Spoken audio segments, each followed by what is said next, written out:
Ey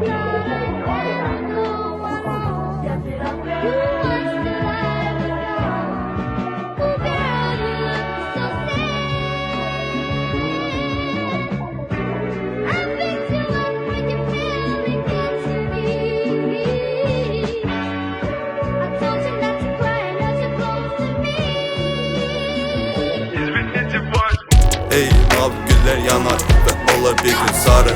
Ama elle bitmeyip sen ne verecek sual? Yığılıp yalanlar tanımır sol sağım. Her gün isteyirdim üzmeyi sene sarı. Bu hayatta kimden gözlüyorsan akıl çare. Verilene ya özü belə de icare. Sevmir insanlar, sevmir voice bir alem.